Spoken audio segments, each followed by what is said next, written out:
రేపే డిసెంబర్ 19 అతిపెద్ద అమావాస్య. ఈ అమావాస్య సామాన్యమైనది కాదు. ఇది 100 సంవత్సరాల తరువాత వస్తున్నటువంటి అతిపెద్ద అమావాస్య. ఈ అమావాస్యకు అతీంద్రియ శక్తులు చాలా ఎక్కువ. ఈ అమావాస్యను అహోరాత్ర అమావాస్య అని కూడా అంటారనమాట. ఎందుకంటే ఈ అమావాస్య మనకు ఈసారి 27 గంటలు ఉంటుంది. అలాగే కొన్ని వందల సంవత్సరాల తర్వాత వస్తుంది కాబట్టి రేపు మీరు మర్చిపోకుండా దేవతా వృక్షమైనటువంటి ఒకే ఒక్క మందార ఆకుతో ఈ చిన్న పరిహారం గనక చేసినట్లయితే ఈ శ్లోకాన్ని చెప్పుకుంటూ, ఈ శ్లోకం ఏంటంటే చాలా చాలా శక్తివంతమైనది. ఇది 64,000 శ్లోకాలతో సమానము. అలాగే ఇది చెప్పుకోవటం వలన 10,000 రెట్ల ఫలితం. అంటే మీకున్నటువంటి ఏదన్నా తెలిసి చేసినటువంటి పాపాలు, దోషాలు, కర్మలు, శని దోషాలు, మృత్యుదోషాలు, అలాగే పితృదోషాలు ఇలాంటివన్నీ కూడా తొలగిపోయి మీరు పట్టిందల్లా బంగారంగా మారుతుంది. మీకు విపరీతంగా కనక వర్షం అనేది కురుస్తుంది. పితృదోషాలు పోయి పితృదేవతల యొక్క ఆశీర్వాదాలు మీరు కోరినట్లుగా జరగటము, అలాగే ఈ సమస్యలు, కష్టాలు, బాధలన్నీ కూడా ఈ సంవత్సరంలో వచ్చే చివరి అమావాస్య కాబట్టి ఇంతటితో వదిలిపెట్టేసి మనం నూతన సంవత్సరంలోకి మనం కొత్త ఆశలతో, కొత్త ఉత్సాహంతో అడుగు పెట్టడానికి ఈ పరిహారం చాలా బాగా పనిచేస్తుంది. మీకున్నటువంటి దరిద్రాలను, దోషాలను కడిగేస్తుంది. ఎందుకంటే ఈ అమావాస్య అనేది కీడుతో వస్తుంది కాబట్టి అలాంటి కీడునంతటినీ కూడా మనం చేసే ఈ యొక్క పరిహారాలు కావచ్చు, అలాగే ఈ ముఖ్యంగా ఈ మందారాకుతో చేసే పరిహారము, మనం శ్లోకాన్ని చెప్పుకుంటూ ఇదంతా కూడా ఆ యొక్క దోషాలన్నింటినీ కూడా కడిగేసేసి మీకు కొత్త సంవత్సరంలోకి ఆ యొక్క దోషాలన్నింటినీ తీసేసి పవిత్రంగా అడుగు పెట్టేలాగా చేస్తుందన్నమాట. కాబట్టి ఈ వీడియో అనేది మీకు 100% ఉపయోగపడుతుంది. నిజంగా ఆ దైవానుగ్రహం ఉంటే తప్ప ఈ వీడియో అనేది మీ కంటపడదు. కాబట్టి పూర్తిగా ఎక్కడ కూడా స్కిప్ చేయకుండా చివరి వరకు విని వీడియోకి ఒక లైక్ ఇచ్చి సపోర్ట్ చేయండి, మరికొంతమంది మిత్రులకు చేరటం కోసం. రేపు మనకు డిసెంబర్ 19వ తారీఖు శుక్రవారంతో ఈ అమావాస్య రావటం అనేది చాలా గొప్ప విశేషం అండి. దీన్ని మార్గశిర అమావాస్య అని కూడా అంటూ ఉంటారనమాట. అలాగే మనకు ధనుర్మాసంలో కూడా ఈ అమావాస్య రావటం అనేది ఇంకో గొప్ప విశేషము. అమావాస్య అంటే పరిహారాలకు పెట్టింది పేరు. అమావాస్య అంటే లక్ష్మీదేవికి ఇష్టమైనటువంటి రోజు. అలాగే శుక్రవారం అన్నా కూడా లక్ష్మీదేవికి ఇష్టమైనటువంటి రోజు కాబట్టి మనకు ఈ సంవత్సరంలో చివరిది కాబట్టి దీనికి పవర్ అనేది చాలా ఎక్కువ. అంతేకాకుండా కాస్తంత గండాలతో, కీడుతో, దోషాలతో వస్తుంది. ముఖ్యంగా ఎవరైతే జ్యేష్ఠ నక్షత్రం, మూలా నక్షత్రంలో జన్మించిన వారు ఎవరైతే ఉన్నారో వాళ్ళకి ఎక్కువగా ప్రమాదాలు జరిగే అవకాశం అనేది ఉంది కాబట్టి జాగ్రత్త తప్పనిసరి. అలాగే ఇది 27 గంటలు ఉండటం ఇంకో గొప్ప విశేషం అనమాట. సోలయోగంతో వచ్చింది కాబట్టి ఈ రోజున మీరేం చేస్తారంటే ప్రతి ఒక్కరూ కూడా మీరు నల్ల నువ్వులు ఉంటాయి కదండి, నల్ల నువ్వులను కొనుక్కొని ఇంటికి తీసుకురాకుండా ఎవరైనా బ్రాహ్మణులకు దానంగా ఇవ్వండి. ఇలా చేయటం వలన ఈ అమావాస్య కీడు అనేది మిమ్మల్ని తాకదు. అలాగే ఈ రోజున ఏంటంటే గోళ్ళు కత్తిరించుకోవటం కానివ్వండి, అలాగే నలుపు రంగు బట్టలు వేసుకోవటం కానివ్వండి, జుట్టు కత్తిరించుకోవటము, మగవాళ్ళు షేవింగ్ చేసుకోవటము, గడ్డాలు చేసుకోవటము, లేకపోతే ఏదన్నా దూర ప్రయాణాలు చేయటం కావచ్చు, మాంసాహారం తినటం కావచ్చు, ఇలాంటి పొరపాట్లు అనేవి ఎట్టి పరిస్థితుల్లో కూడా చేయకూడదనమాట. మీరు ఇలా గోళ్ళు కత్తిరించుకోవటం వలన దరిద్ర బాధలు ఎక్కువవుతాయి. తలకు నూనె రాసుకుంటే ఆయుష్ అనేది తగ్గిపోతుందన్నమాట.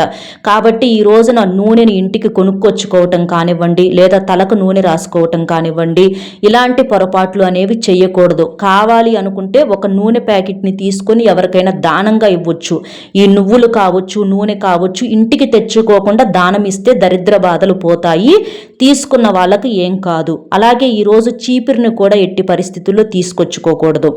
మీరు ఇలాంటివి కాకుండా అంటే నూనె కావచ్చు, అలాగే ఇనుప వస్తువులు కావచ్చు, లేకపోతే ఏదన్నా చెప్పులు ఇలాంటివి కాకుండా మీరు ఇంటికి పసుపు ప్యాకెట్ కొనుక్కొచ్చుకుంటే ఈ రోజున చాలా మంచిది. అమావాస్య రోజున ఒక పసుపు ప్యాకెట్, అలాగే ఒక చిన్న యాలుక్కాయల ప్యాకెట్ 10 రూపాయలు పెడితే వస్తుంది.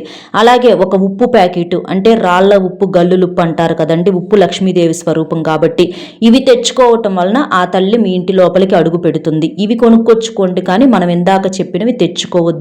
అవి మీరు దానంగా మాత్రమే ఇవ్వాలి. మనకి పసుపు, ఉప్పు, అలాగే యాలకులు ఇవేంటంటే ధనాన్ని బాగా ఆకర్షిస్తాయి. లక్ష్మీదేవికి ఇష్టమైనటువంటి వస్తువులు కాబట్టి మీరు రేపు అమావాస్య రోజున ఈ వస్తువులు తెచ్చుకోవటం వలన ఆ తల్లి మీ ఇంట్లో తిష్ట వేసుకొని మరీ కూర్చుంటుంది. అలాగే రేపు మీరేంటంటే ఒక బూడిది గుమ్మడికాయని తీసుకొచ్చుకొని, తొడిమ ఉండాలండి గుర్తుపెట్టుకోండి. అలాంటి బూడిది గుమ్మడికాయని తీసుకొచ్చుకొని మీ ఇంటి గుమ్మానికి బయట వైపు కట్టుకోవాలన్నమాట. ఈ అమావాస్య మనకు కీడుతో వచ్చింది కాబట్టి చాలామంది కూడా అమావాస్యకు గుమ్మడికాయలు కట్టుకుంటూ ఉంటారు.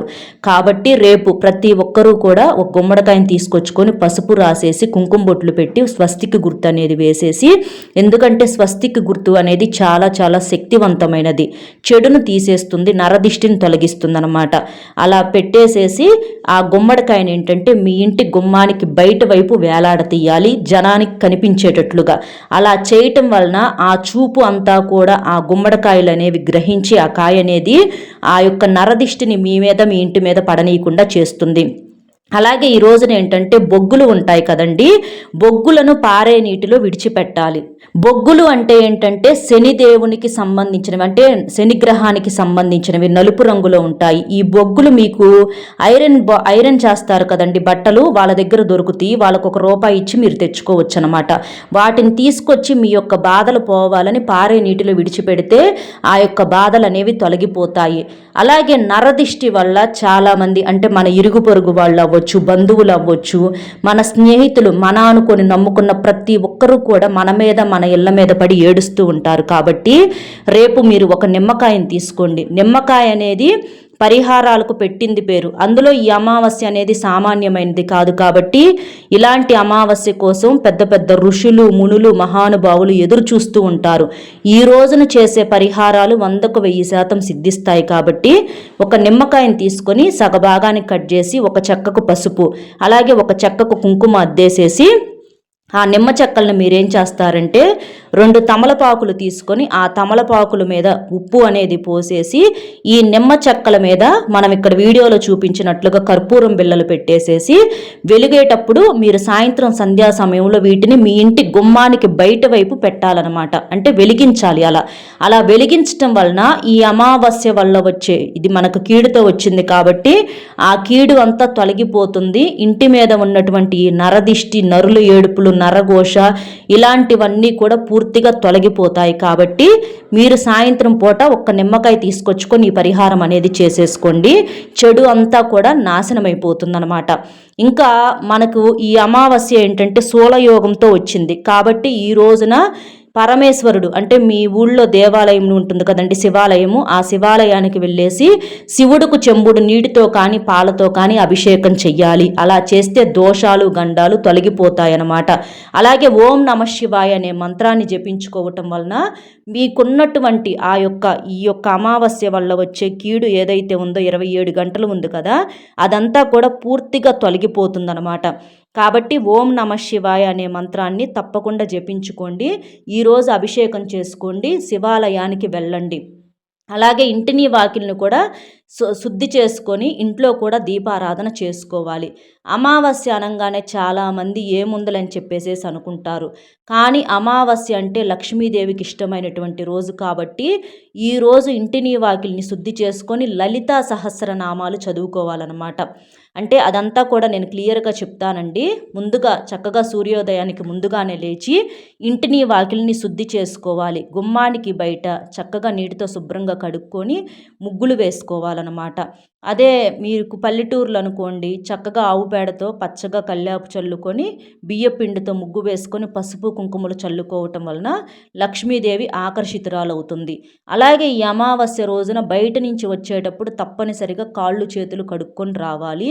ఎందుకంటే ఈ అమావాస్య రోజున చాలామంది కూడా వెంట్రుకలు, నిమ్మకాయలు, ఎండుమిరపకాయలు, ఉప్పులు, దిష్టులు తీసేసుకొని రోడ్ల మీద పోస్తూ ఉంటారు. కాబట్టి పిల్లలైనా పెద్దలైనా కాళ్ళు కడుక్కోవాలి. దూర ప్రయాణాలు చేయొద్దు. ఈరోజు ఏంటంటే చక్కగా స్నానం అనేది చేసేసి మీరు స్నానం చేసిన తర్వాత ఏంటంటే పసుపు రంగు బట్టలు కానీ, ఎరుపు రంగు బట్టలు కానీ ఇవి ధరించాలి. అంతేకాని ఇందాక చెప్పినట్లుగా నలుపు అనేది ఏమాత్రం కూడా ధరించకూడదు. నిందల పాలవుతారు, నష్టాల పాలవుతారు, ప్రమాదాలు జరిగే అవకాశాలు కూడా ఉంటాయన్నమాట. కాబట్టి నలుపు అంచు కలిసిన బట్టలు కూడా మీరు వేసుకోవద్దు. ఇది మీరు గుర్తుపెట్టుకోండి. చక్కగా ఇలాంటి నియమాలనేవి మీరు ప్రతి ఒక్కరు కూడా ఆచరించాలి. అలా పసుపు రంగు బట్టలు కానీ, ఎరుపు రంగు బట్టలు కానీ వేసుకొని ఇంటి ఇల్లాలు కాళ్ళకు పసుపు రాసుకోవటము, అలాగే చేతులకి ఏంటంటే ఎరుపు రంగులో ఉన్నటువంటి మట్టి గాజులు వేసుకోవటము, మెడలో నల్ల పూసలు వేసుకోవటము, తలలో పువ్వులు పెట్టుకోవటము, చక్కగా అలంకరణ చేసుకొని ఇల్లంతా కూడా శుద్ధి చేసుకొని, ఇల్లు తుడిచేటటువంటి నీటిలో కాస్తంత రాళ్ళ ఉప్పు వేసుకొని ఇల్లంతా కూడా తుడుచుకొని, కాస్తంత పసుపు నీటిని కూడా చల్లుకొని చక్కగా ఇట్లా స్నాన కార్యక్రమాలు పూర్తి చేసుకున్న తర్వాత ఇంట్లో లక్ష్మీదేవి ముందల ఆవు నేతితో దీపం అనేది వెలిగించాలి. ఆ తల్లిని ఎరుపు రంగు గులాబీ పువ్వులతో కానీ లేదా మందార పుష్పాలతో కానీ చక్కగా అలంకరణ చేసేసి మీరు దీపారాధన చేసుకోవటం వలన పార్వతీ పరమేశ్వరుల యొక్క అనుగ్రహము, లక్ష్మీనారాయణుల అనుగ్రహం అనేది మీకు కలుగుతుంది. అంటే ఈ రోజున పార్వతీ పరమేశ్వరుల దగ్గర కూడా మీరు పూజ అనేది చేసుకోవాలన్నమాట. అమావాస్య మనకు కీడుతో వస్తుంది కాబట్టి. అలాగే తులసి కోట దగ్గర కూడా మీరు దీపం అనేది వెలిగించుకోవాలి. తులసి కోటలో కూడా మనకేంటంటే లక్ష్మీదేవి కొలువై ఉంటుంది, ముక్కోటి దేవతలు కొలువై ఉంటారు కాబట్టి తులసి చెట్టు ఉన్నటువంటి ఇల్లు ఏంటంటే దేవాలయంతో సమానము. కాబట్టి తులసమ్మను పూజించుకోవటం వలన మీకు 4 దిక్కుల నుంచి వచ్చే సమస్యలు ఏవైతే ఉన్నాయో అవన్నీ కూడా పూర్తిగా తొలగిపోతాయి, మీకు బాగా కలిసి వస్తుంది. మీరు ఇలాగ ఇంట్లో చక్కగా దీపారాధన చేసుకోవటము, తులసి కోట దగ్గర దీపం వెలిగించుకోవటం వలన ఆ లక్ష్మీదేవి యొక్క అనుగ్రహం మీకు సంపూర్ణంగా ఉంటుంది. ఈ కీడు దోషాలు ఏవైతే ఉంటాయో అవి తొలగిపోతాయి. ఎందుకంటే సోలయోగంతో వస్తుంది కాబట్టి ఈ అమావాస్య అయిన కాడి నుంచి 36 నుంచి 38 రోజులలోపు ఎలాంటి ప్రమాదాలు అనేది జరగొచ్చు అనమాట, అవి తొలగిపోతాయి. అలాగే ఈ రోజున రావి చెట్టు దగ్గర కూడా ఒక దీపం వెలిగించండి మీకు కుదిరితే, లేకపోతే కనీసం ప్రదక్షిణలన్నా చేసుకోండి. అలా చేసుకుంటే ఆ దోషాలు తొలగిపోతాయి, జాతక దోషాలు.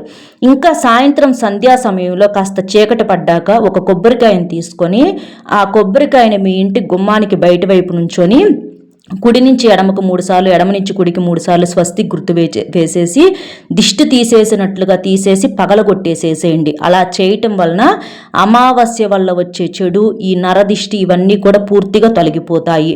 ముఖ్యంగా ఈరోజు అప్పు ఇవ్వటం కానీ అప్పు తీసుకోవటం కానీ పొరపాటును కూడా చేయకూడదు. అలా చేస్తే మీకు ఇంకా అవి ఎప్పుడూ కూడా జీవితాంతం ఆ ఇబ్బందులు ఎదుర్కోవాల్సినటువంటి పరిస్థితి అనేది వస్తుంది. అనుకోని ఖర్చులు మీద పడే అవకాశం అనేది ఉంటుంది. ఇక మీరేంటంటే ఈ మందార చెట్టు అనేది మనకు దేవతా వృక్షం అండి, అది అందరికీ తెలిసినటువంటి విషయమే. ఎన్నో దేవతా వృక్షాలు ఉన్నప్పటికీ కూడా మందార చెట్టుకు శక్తి అనేది చాలా ఎక్కువ. మందార ఆకులు, మందార పువ్వులు ఇలా ప్రతివి కూడా దైవ శక్తిని, ప్రకృతి శక్తిని కూడుకొని ఉంటాయి అన్నమాట. కాబట్టి మందార పుష్పాలతో మనకు పూజ చేసినా కూడా కోటి జన్మల పుణ్య ఫలితం. మీరు పూజ చేసినప్పుడు ఈ మందార పుష్పాలు పెట్టేసేసి చక్కగా దీపదూప నైవేద్యాలతో లలితా సహస్రనామాన్ని చదువుకోవటం కానీ, లేదా లలితా సహస్రనామాన్ని వినటం కానీ, లేదా అవి కుదరని వాళ్ళు ఓం నమ శివాయ అనేటటువంటి మంత్రాన్ని జపించటం వల్ల కానీ, ఇలా చేయటం వల్ల ఏంటంటే మీకు రేపు తిరుగులేని, అంటే రేపు చేసే ఈ పరిహారం అంటే ఈ లలితా సహస్రనామం అవ్వచ్చు, ఓం నమ శివాయ అనేటటువంటి మంత్రం కావచ్చు, మీ జీవితంలో ఉన్నటువంటి అష్ట దరిద్రాలను, గండాలను, మృత్యు దోషాలను అన్నింటినీ తొలగించి మీకు అష్టైశ్వర్యాలను సిద్ధించేలా చేస్తుందన్నమాట. అంత పవర్ అన్నమాట. కాబట్టి ఇలా చేయండి. అలాగే మందార చెట్టు దగ్గరికి వెళ్ళి చక్కగా ఒక మందార ఆకును తీసుకొని కాడ కూడా ఉండాలి, దాన్ని నీటితో కడిగి దాని మీద కాస్తంత పసుపు కుంకుమ బొట్లు ఇక్కడ మనం చూపించినట్లుగా పెట్టేసేసి, తర్వాత ఏంటంటే ఎర్ర కందిపప్పు ఉంటాయి కదండి, ఆ ఎర్ర కందిపప్పును ఈ మందార ఆకు మీద పోసేసి ఒక 5 చిన్న చిన్న బెల్లం ముక్కలు కూడా ఆ కందిపప్పు మీద పెట్టాలన్నమాట. ఎర్ర కందిపప్పు ఏంటంటే కుజగ్రహానికి సంబంధించినవి, అంటే కుజ దోషాలు, ఈ మృత్యు దోషాలు మనకు కీడుతో వస్తుంది కాబట్టి అలాంటి యొక్క శని దోషాలు ఇలాంటి వాటన్నింటినీ కూడా ఈ ఎర్ర కందిపప్పు తీసేస్తుంది. పంచభూతాలకు ఈ 5 బెల్లం ముక్కలు తీసుకున్నాం అన్నమాట, మనకు గ్రహాలు పంచభూతాలు అనుకూలంగా ఉండటం కోసం. తర్వాత ఇట్లా వీటిని తీసుకొని మనసులో మీ యొక్క కోరిక చెప్పుకొని, మనకు ఆవులు ఇంటికి వస్తాయి కదండి, లేకపోతే గోశాల దగ్గరకు వెళ్ళైనా సరే మీరు ఈ మందార ఆకు మీద ఉంచినటువంటి ఎర్ర కందిపప్పు కావచ్చు, అలాగే ఈ బెల్లం కావచ్చు, ఆవుకు ఆహారంగా తినిపించాలన్నమాట. ఎందుకంటే మనకు గోమాతలో ముక్కోటి దేవతలు కొలువై ఉంటారు కాబట్టి ముక్కోటి దేవతల యొక్క సంపూర్ణ అనుగ్రహము, ఆశీర్వాదము ఉంటాయి. అలా ఆవు ఎప్పుడైతే తింటుందో మనకున్నటువంటి దరిద్రాలన్నీ కూడా తొలగిపోతాయి. కాబట్టి ఈ మందార ఆకు మీద మనం ఇలా పెట్టి తినిపించడం వల్ల ఏంటంటే వాటికి శక్తి అనేది చాలా ఎక్కువగా ఉంటుంది. మందార ఆకు అనేది చాలా శక్తితో కూడుకొని ఉంటుంది. కాబట్టి మందార ఆకు మీద మీరు ఇలా పెట్టేసేసి ఆవుకు తినిపించండి. అలా తినిపించడం వలన మీరు పట్టుకొని చేత్తో తినిపించండి. అలా తినిపించడం వల్ల ఏంటంటే మీకున్నటువంటి ఆ యొక్క తెలిసి చేసిన తప్పులు, తెలియక చేసిన పాపాలు, పితృదోషాలు, పితృశాపాలు, ఈ మధ్య మనం చూస్తున్నట్లయితే చాలా ప్రమాదాలు, ఇలాంటివన్నీ కూడా పూర్తిగా తొలగిపోయి ముక్కోటి దేవతల యొక్క సంపూర్ణ ఆశీర్వాదం అనేది మీకు కలుగుతుందన్నమాట. అలాగే ఓం నమ శివాయ అనే మంత్రాన్ని చెప్పుకుంటూ లేదా లలితా సహస్రనామాన్ని చెప్పుకుంటూ మీరు ఈ ఆవుకు తినిపించడం వలన మీకేంటంటే ఇంకా త్వరగా మంచి ఫలితం అనేది వస్తుందన్నమాట. ఖచ్చితంగా మీరు 24 గంటల్లో శుభవార్తను వింటారు. మీకు ఇది చేసినటువంటి 24 గంటల్లో శుభవార్తలు వినటం, డబ్బు చేతికి అందటం అనేది జరుగుతుంది. అంత పవర్ఫుల్గా పనిచేస్తుంది ఈ పరిహారం. కాబట్టి ఏముందలే అని అనుకోకుండా ఈ పరిహారం అనేది చేయండి. అసలు ఆ అదృష్టము మీకే అర్థమవుతుందన్నమాట. లలితా సహస్రనామము కానివ్వండి, ఓం నమ శివాయ అనే బీజమంత్రం కానివ్వండి, చాలా పవర్ఫుల్ అనమాట. అవి చెప్తుంటేనే అంటే కాసేపు మీరు ఇంకా ఒక 10 నిమిషాలు కానీ, పావు గంట కానీ అలా మీరు కళ్ళు మూసుకొని ధ్యానంగా చెప్పుకుంటే మీకింకా శక్తి అనేది అది మీకు అర్థమైపోతుందన్నమాట, ఆ యొక్క అదృష్టం అనేది. అలాగే ఈ రోజున కాకికి ఒక ముద్ద అన్నం పెట్టండి అమావాస్య రోజున. ఎందుకంటే మనకి ఇది అహోరాత్ర అమావాస్య కాబట్టి పితృదేవతల యొక్క ఆశీర్వాదం కోసం. అలాగే శని భగవానుడి యొక్క వాహనం కూడా కాకి కాబట్టి మన పెద్దవాళ్ళు ఏంటంటే వాళ్ళకి ఆత్మశాంతి లేనప్పుడు ఇట్లా కాకుల రూపంలో తిరుగుతూ ఉంటారు. వాళ్ళకి అలా మనం పిండ ప్రదానం లాగా అన్నం పెట్టడం వలన వాళ్ళ యొక్క ఆత్మ అనేది శాంతిస్తుంది, మీకు పుణ్యం అనేది కలుగుతుంది, పితృదేవతల యొక్క ఆశీర్వాదాలు అనేవి మీకు కలుగుతాయన్నమాట. కాబట్టి కాకికి ఒక ముద్ద అన్నం పెట్టడం మర్చిపోవద్దు. అలాగే కాకి కనిపించినప్పుడు ఓం శనీశ్వరాయ నమః అనేటటువంటి మంత్రాన్ని కూడా మీరు 11 సార్లు చెప్పుకోవటం వలన మీకున్నటువంటి ఆ యొక్క శని దోషాలన్నీ కూడా తొలగిపోతాయి. అలాగే ఈ రోజున వేప చెట్టు కనిపిస్తే వేప చెట్టును తాకటం కానీ, వేప చెట్టు కింద కాసేపు కూర్చొని వేపగాలిని పీల్చుకోవటం కానీ, ఇలాంటివి చేయటం వలన ఈ అమావాస్య వల్ల వచ్చే చెడు కీడంతా కూడా తొలగిపోతుంది. అలాగే మీ ఇంటి గుమ్మానికి మర్చిపోకుండా వేపాకుల తోరణాలు అనేవి కట్టుకోవటం వలన మీకు అదృష్టము, ఐశ్వర్యం అనేవి కలుగుతాయన్నమాట. అమావాస్య కాబట్టి వేపాకుల తోరణాలు అనేవి గుమ్మానికి చాలా శక్తివంతంగా పనిచేస్తుంది. గర్భిణీ స్త్రీలు ఉన్న ఇంటికి కూడా కట్టుకోండి. అలాగే గర్భిణీ స్త్రీలు కూడా ఈ అమావాస్య రోజున బయటికి రావటం కానివ్వండి, లేకపోతే ఏదన్నా పనులు చేయటం కానివ్వండి, ఇలాంటివి పొరపాటును కూడా చేయొద్దు. కాబట్టి మీరు ఇలాంటి నియమాలను ఆచరిస్తూ ఈ అమావాస్యను చేసుకోవటం వలన ఆ తల్లి మీ ఇంట్లో తిష్ట వేసుకొని కూర్చుంటుంది. మీకు తిరుగులేని రాజయోగం అనేది పడుతుంది. కొత్త సంవత్సరంలోకి ఆ యొక్క చెడు ఏదైతే ఉందో అదంతా తొలగిపోయి మీరు అష్టైశ్వర్యాలతో అడుగుపెట్టే అవకాశం అనేది ఉంటుందన్నమాట. కాబట్టి తప్పనిసరిగా ఈ పరిహారాలు, ఈ నియమాలనేవి ఆచరించండి. ఇంకా భార్యాభర్తలు బ్రహ్మచర్యం పాటించాలి. ఉపవాసం ఉండగలిగిన వాళ్ళు ఈరోజు ఉపవాసం ఉంటే మంచిదనమాట. కాబట్టి ఇలాంటి నియమాలు అనేవి ఆచరించండి. అర్థమైంది కదండి, ఎలాంటి నియమాలు ఆచరించాలి, ఏ పరిహారాలు చేయాలి, ఏ స్తోత్రాన్ని చెప్పుకోవాలి, అలాగే ఈ మందార ఆకుతో పరిహారం ఎలా చేయాలి, ఏమి చేయకూడదు, ఇలాంటివన్నీ కూడా మన వీడియో నచ్చితే తప్పకుండా వీడియోకి ఒక్క లైక్ ఇచ్చి సపోర్ట్ చేయండి. మీరు లైక్ చేయటం వలన వీడియో మరికొంతమంది మిత్రులకు చేరి వారు కూడా ఉపయోగించుకునే అవకాశం అనేది ఉంటుంది. మీకు తెలిసిన ఫ్రెండ్స్కి కూడా షేర్ చేస్తే హెల్ప్ అవుతుంది. లైక్ చేసినప్పుడు కామెంట్స్ దగ్గర హైప్ వస్తుంది, అక్కడ మీ యొక్క పాయింట్స్ అనేవి యాడ్ చేయొచ్చు. ఇంత విలువైనటువంటి సమాచారం మీకు తెలియజేసినందుకు, మేము పడినటువంటి కష్టానికి మాకు కూడా వీడియోకి ఒక లైక్ ఇచ్చి సపోర్ట్ చేస్తారని చెప్పి మనస్ఫూర్తిగా కోరుకుంటూ, కామెంట్ బాక్స్లో వచ్చేటప్పటికి అమావాస్య కాబట్టి ఓం శనీశ్వరాయ నమః అనే కామెంట్ చేయటం వలన మీకంతా కూడా శుభం కలుగుతుంది. మరో మంచి విశేషంతో మళ్ళీ కలుద్దామండి.